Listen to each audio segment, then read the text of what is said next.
Ya, kebahagiaan adalah perasaan yang kita alami ketika tidak ada perasaan sedih, ketika tidak ada perasaan takut, ketika tidak ada perasaan tercekam, tidak ada perasaan tertekan. Sesederhana itu saja. Minimalis sekali sifatnya.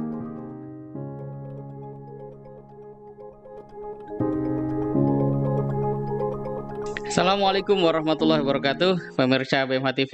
Alhamdulillah kita dapat terus diberikan kesehatan dan kesempatan untuk senantiasa memberikan kebaikan di tengah-tengah kehidupan kita.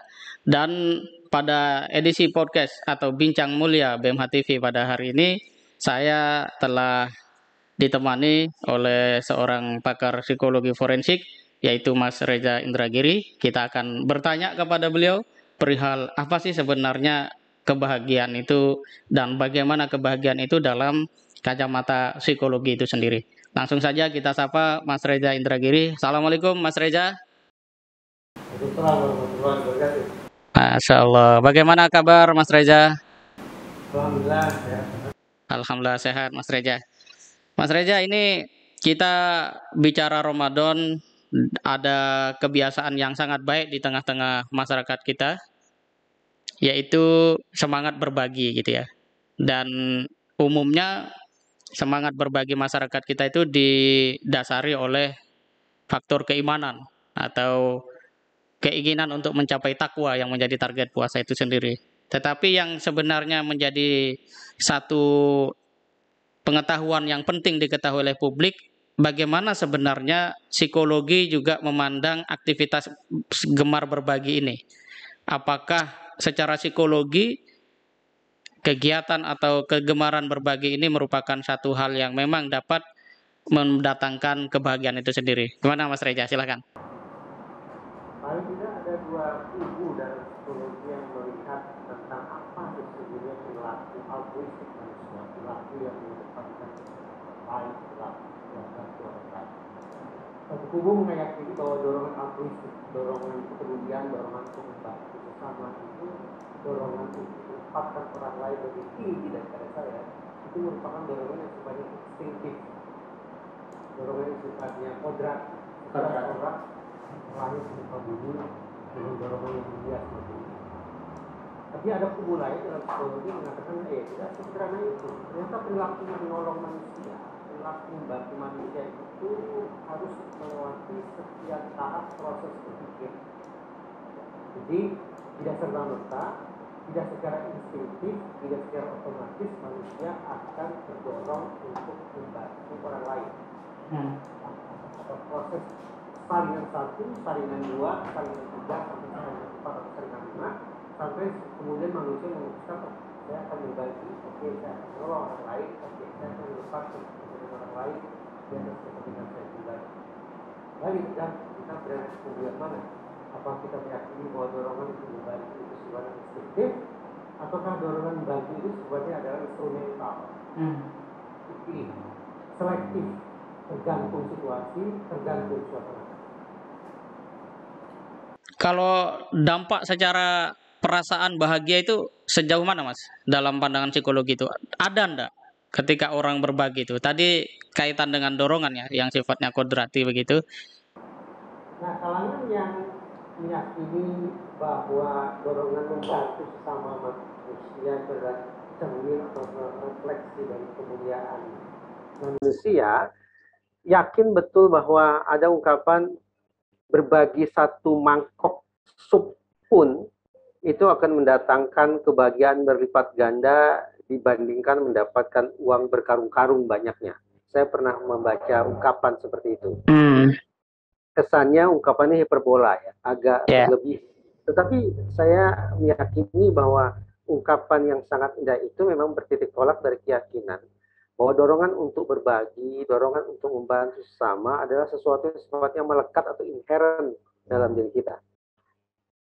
Tapi sekali lagi, karena ternyata ada kubu kedua, maka bisa kita bayangkan bahwa berbagi yang kemudian berujung pada munculnya kebahagiaan, sifatnya adalah lewat proses seleksi. Konsekuensi. Setiap orang kemudian serta-merta tertarik untuk berbagi, karena tidak setiap orang tertarik untuk kemudian memperoleh kebahagiaan. Karena dia akan Karena dia akan menyeleksi situasi macam apa yang sungguh-sungguh mendorong dia untuk melakukan kebaikan sekaligus untuk memperoleh kebahagiaan. Iya. Jadi ada faktor eksternal juga yang ikut membentuk gitu Mas ya. Oke. Lantas kalau dalam pandangan psikologi sendiri sebagai satu disiplin ilmu yang cukup panjang sudah usianya, apa sih yang sebenarnya dimaksud oleh kebahagiaan dalam psikologi itu? Apakah perasaan sekedar perasaan atau ketika ekspektasi sesuai dengan kenyataan atau bahkan mungkin ada yang namanya dalam tanda kutip kalau dunia atau para politisi itu ambisi tercapai gitu atau seperti apa itu Mas? Kita bisa tafsirkan kebahagiaan dari dua sisi. Pertama dari sisi yang minimalis. Kebahagiaan kalau kita tafsirkan dari sisi minimalis, maka ya kebahagiaan adalah perasaan yang kita alami ketika tidak ada perasaan sedih, ketika tidak ada perasaan takut, ketika tidak ada perasaan tercekam, tidak ada perasaan tertekan. Sesederhana itu saja. Minimalis sekali sifatnya. Tapi kalau kita lebih advance, kita lebih maju, maka kita akan menemukan bahwa tafsiran kebahagiaan tidak sebatas ditandai oleh tidak adanya perasaan-perasaan negatif. Tapi kebahagiaan akan dialami, akan dirasakan sensasinya ketika kita mampu berbuat produktif. Iya, iya. Kebahagiaan saya rasa, saya tidak memakai kata tidak lagi. Tadi lalu saya menggunakan kata serba tidak kan. Iya. Tapi sekarang saya ingin menggunakan kebahagiaan adalah saat saya bisa membantu orang yang mogok di jalan. Kebahagiaan adalah saat saya bisa mengangkat orang dari comberan. Kebahagiaan adalah saat saya bisa berbagi makanan kepada orang yang kelaparan. Jadi lebih positif. Kebahagiaan saya sekarang menjadi di tingkat yang lebih tinggi daripada tingkat yang sebatas tidak ada A, tidak ada B, tidak ada C yang tadi saya ceritakan. Iya, iya. Kemudian kita berbicara dalam konteks yang mungkin lebih akademik begitu Mas ya, kaitan dengan cara pandang atau pandangan hidup dalam ilmu psikologi itu sendiri. Ini kita kan sekarang dihadirkan dengan dua istilah yang tampaknya memang betul-betul kalau bahasanya Huntington itu mengalami clash gitu ya antara psikologi Islam dan tentu saja ada psikologi Barat. Nah, sebenarnya bagaimana psikologi Islam dan psikologi Barat? Apakah diantaranya memang terjadi sebuah benturan yang kuat atau sebagaimana sebuah kehidupan peradaban itu sendiri terjadi yang bisa saling pinjam meminjam begitu, Mas? Dulu mazhab pertama di dalam psikologi modern adalah psikoanalisa. Tokohnya adalah Sigmund Freud. Psikoanalisa atau Sigmund Freud itu salah satu teori yang menonjol dari dia, kalaulah bisa kita sebut sebagai teori, justru ingin menihilkan agama. Kalau Karl Marx menyebut orang yang beragama itu laksana orang yang mengalami kecanduan, Sigmund Freud justru ingin mengatakan orang-orang yang beragama adalah orang-orang yang mengidap neurosis obsesional semesta. Kita sebenarnya pokoknya orang yang bertuhan, orang yang beragama adalah orang-orang yang punya gangguan jiwa. Luar biasa. Kemudian digantikan oleh mazhab kedua. Sebetulnya tidak digantikan, tetapi muncul mazhab kedua, yaitu mazhab behavioristik. Perilaku. Mazhab ini pun meyakini bahwa sesungguhnya perilaku manusia ketika beragama tak lebih tak kurang hanya sebuah pantulan dari mekanisme punishment and reward saja. Kalau dalam khazanah agama kita kenal istilah ada pahala, ada dosa, maka kata tokoh-tokoh behavioristik sesungguhnya itulah punishment and reward. Celakanya punishment and reward itu juga bisa dirasakan oleh organisme di luar manusia, tikus, anjing, dan segala macam. Ringkas kata, ringkas cerita, pemunculan mazhab kedua atau behavioristik juga ditandai oleh karakter yang ateis sifatnya, tidak mengakui keberadaan Tuhan. Lanjut ke mazhab ketiga, mazhab humanistik yang sangat populer sampai sekarang. Ada optimisme atau ada harapan baru bahwa dengan munculnya mazhab humanistik maka ruang bagi hadirnya agama menjadi lebih terbuka. Tapi sayang beribu sayang, ekspektasi itu ternyata panggang dari api. Orang-orang humanistik kebanyakan, saya mengatakan kebanyakan ya, juga meyakini bahwa untuk menemukan kebahagiaan, untuk mengalami individuasi diri, untuk meyakini akan eksistensi diri, untuk mengalami aktualisasi diri, itu berbagai macam istilah dari humanistik. Semua itu bisa diperoleh tanpa harus menunggu sampai adanya kehadiran Tuhan. Jelek sekali kan ternyata. Jadi semuanya tetap berpusat pada diri manusia. Apakah manusia akan beragama atau tidak, bertuhan atau tidak, bahagia atau tidak, akan menjadi kaya kah, akan menjadi miskin kah, akan menjadi stabil kah, akan menjadi abnormal kah, apapun itu sangat terpusat pada diri manusia itu sendiri. Nah, kita rangkum. Berarti dalam perjalanan panjang psikologi harus kita akui secara getir memang psikologi akhirnya menihilkan keberadaan Tuhan. Inilah yang disebut sebagai psikologi yang sekuler. Bahkan tidak salah kalau kita sebut sebagai psikologi yang ateis. Nah, pemunculan mazhab-mazhab macam itu memang memunculkan kegelisahan. Nah, sehingga di Indonesia saja paling tidak akhirnya berdiri Asosiasi Psikologi Islami yang sekarang tampaknya menjadi Asosiasi Psikologi Islam. Saya pun berada di dalam WhatsApp grup Asosiasi Psikologi Islam. Nah, di dalam Asosiasi Psikologi Islam itulah kita coba diinsafkan kembali bahwa pusat kesemestaan kita itu sesungguhnya bukan pada manusia. Kita memang belajar psikologi, belajar tentang tingkah laku dan proses mental manusia. Tapi kehakikian Tuhan tidak terlepas sama sekali. Itulah sebabnya kemudian Asosiasi Psikologi Islam mencoba tanda petik memperkenalkan atau ya memperkenalkan ulang, mempurifikasi psikologi dari yang semula vakum akan agama sekarang menjadi meriah dengan agama. Berbagai macam kutipan baik dari guru-guru agama, dari hadis maupun dari ayat kemudian mewarnai hazanah berpikir dan juga mewarnai perbendaharaan tulisan-tulisan ilmiah yang dihasilkan oleh para ilmuwan psikologi Islami. Nah, bagaimana kemudian keduanya bisa bersanding? Orang-orang psikologi harus saya katakan, paling tidak pengalaman saya terbatas ya. Ketika saya dulu bersekolah di UGM, saya meyakini bahwa eklektik itu adalah yang paling baik. Eklektik itu adalah seperti utak-atik, gato. Jadi puzzle. Kalau ada yang bagus dari mazhab ini diambil, ada yang bagus dari mazhab ini diambil, dan seterusnya kemudian disambung. Nah, itu namanya eklektik. Tapi setelah saya berkesempatan belajar di Australia, saya mendapatkan pemahaman bahwa sesungguhnya eklektik itu buruk. Kenapa?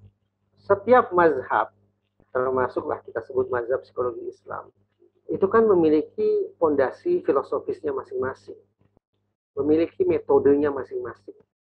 Kenapa behavioristik muncul? Karena behavioristik tidak puas dengan psikoanalisa.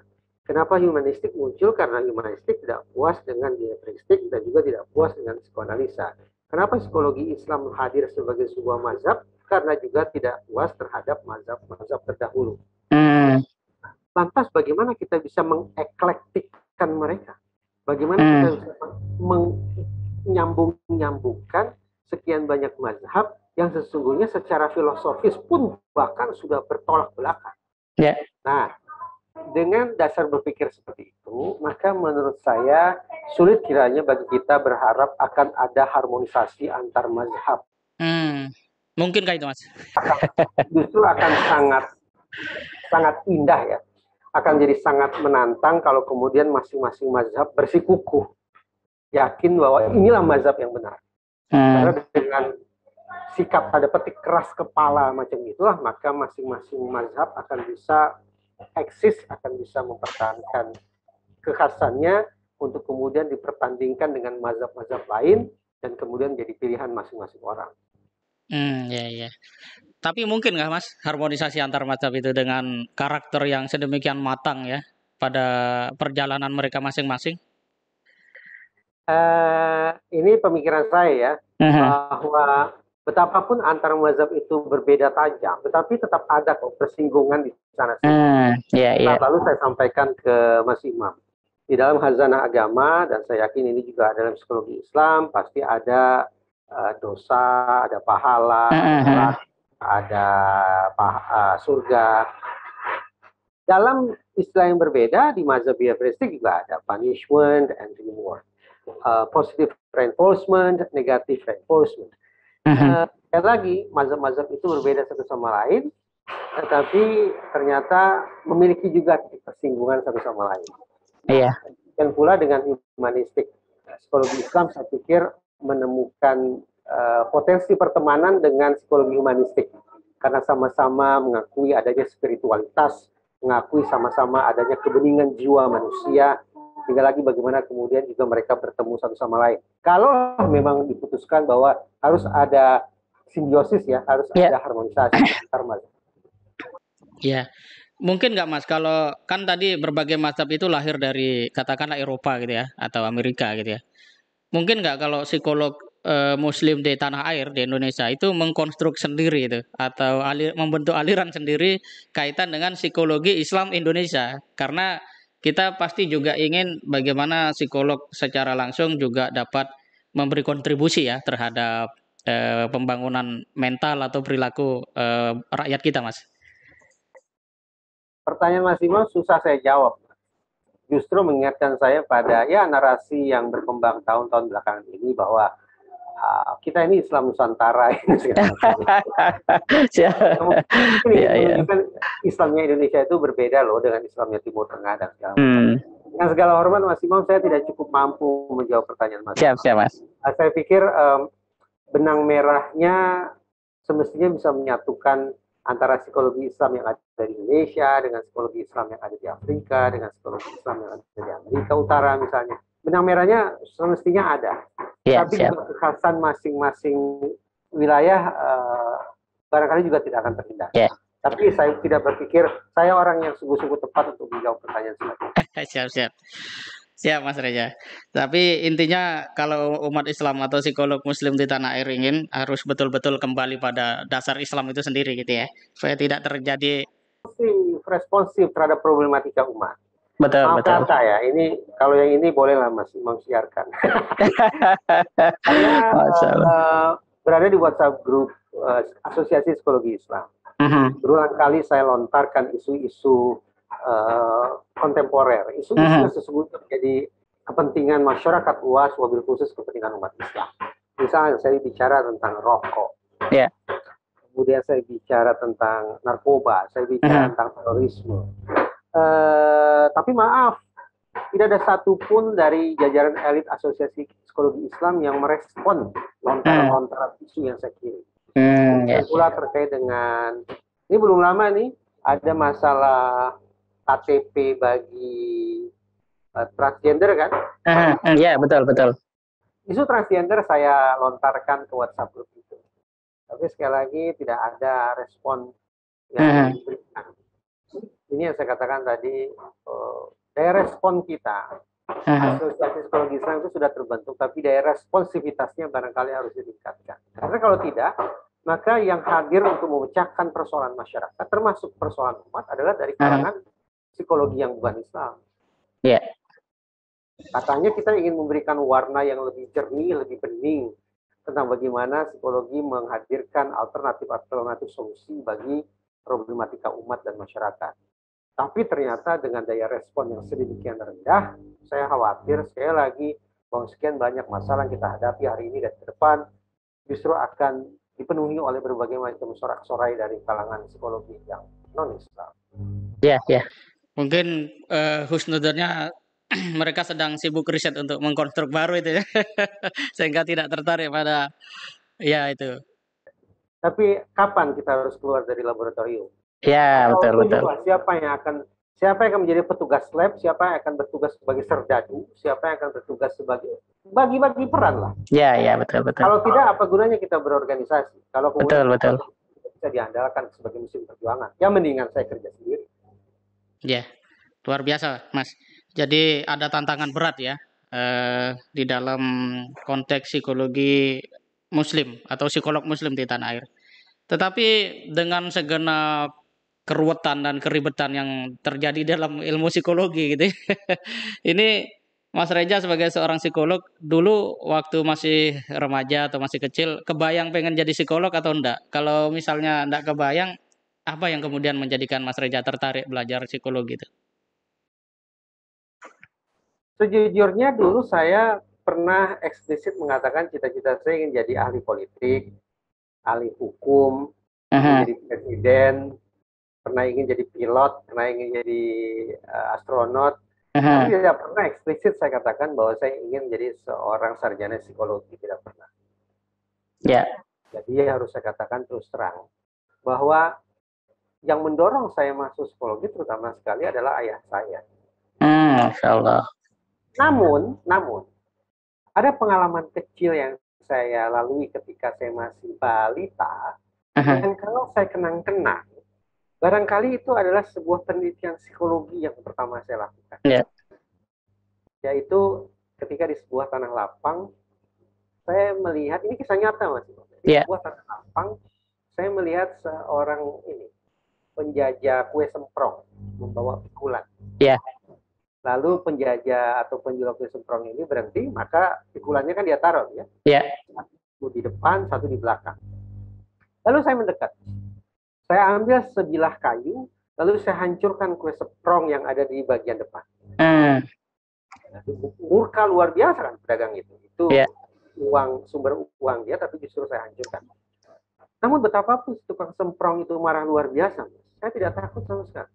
Saya ya, justru lihat mukanya, saya justru lihat bagaimana tindak tanduk dia ketika mengekspresikan amarah, namun tidak bisa aha, melakukan apapun ke saya, hanya ngomel-ngomel saja.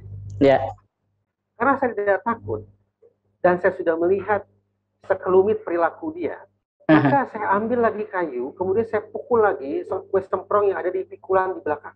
Jadi hmm, praktis kue semprong di dua pikulan itu ya, hancur, saya binasakan gitu ya. Saya tidak lari. Saya tidak lari. Setelah saya pukul, saya tetap diam. Lalu saya tenang, saya lihat muka si pedagang kue semprong itu. aha, Nah, kalau saya kenang-kenang, tentu saja waktu itu saya kan tidak tahu apa itu psikologi. Tapi setelah saya dewasa, saya bayangkan jangan-jangan itu adalah merupakan sebuah petunjuk bahwa hmm, sejak usia balita pun sesungguhnya saya sudah melakukan sebuah eksperimen psikologi terhadap ya, manusia. aha, Setelah saya masuk ke dalam psikologi, kuliah di UGM, ya, barulah rasa ketertarikan saya tentang psikologi benar-benar muncul. muncul. Jadi menunggu dewasa baru tiba rasa untuk kemudian ada kecintaan atau ketertarikan tuh Mas ya. Ya, saya pikir begitu, Mas. Dan Iya. lebih lebih menjadi spesifik lagi, psikologi yang saya gemari adalah psikologi yang warnanya gelap gitu, Mas. Yang, jadi mengejutkan luar biasa bahwa hari ini Mas Imam mengajak saya bicara tentang kebahagiaan, Iya, tentang psikologi Islam, luar biasa. iya, Tersanjung saya, walaupun agak gugup juga saya mendengar pertanyaan-pertanyaan yang ya saya anggap sebagai psikologi terang benderang semacam itu. iya, iya. Untuk bicara psikologi tentang kesuraman hidup manusia. Iya, Mas. Jadi psikologi gelap dan di dalam kegelapan tuh ada secercah cahaya lewat tahajud itu biasanya, Mas. Ya, Mas Reja, yang terakhir Mas Reja. Ini kita temukan fakta-fakta bahwa persoalan keluarga di tanah air ini seperti tidak pernah ketemu ujung gitu ya. Ya, terus-menerus terjadi. Nah, sebenarnya apa yang Mas Reja temukan atau temuan Mas Reja secara ilmiah eh, agar ada semacam pola ataupun cara yang bisa ditempuh untuk keluarga Indonesia ini tetap harmonis. Ya, walaupun kita tahu bahwa tidak semua kapal yang berlayar itu bisa menghadapi badai gitu Mas ya. Tapi setidak-tidaknya dia bisa lah mengambil langkah bagaimana tidak berbenturan dengan badai atau jangan sampai bertemu badai misalnya seperti itu sehingga keluarga Indonesia ini menjadi keluarga yang memberikan kontribusi langsung bagi kekuatan bangsa dan negara karena kekuatan atau benteng terakhir bangsa dan negara itu ada pada keluarga. Nah ini bagaimana Mas Reja menemukan secara ilmiah kaitan dengan bagaimana keluarga harmonis, kemudian juga bisa melahirkan generasi atau anak-anak yang bahasanya B.J. Habibie itu cerdas iptek tapi juga kokoh imtaknya gitu. Silakan Mas. Maaf ya kalau jawaban saya berada di luar ekspektasi Mas. Dulu Saya masih ingat bahkan pada saat KKN juga saya pernah diajukan pertanyaan serupa. Pada saat saya kerja nyata di Sumatera Selatan. Jawaban saya dulu adalah sama seperti jawaban para kolega sesama sarjana psikologi. Bahwa ayah bunda harus utuh, jangan sampai bercerai, harus memastikan keluarga harmonis, rumah tangga bertahan. Caranya bagaimana?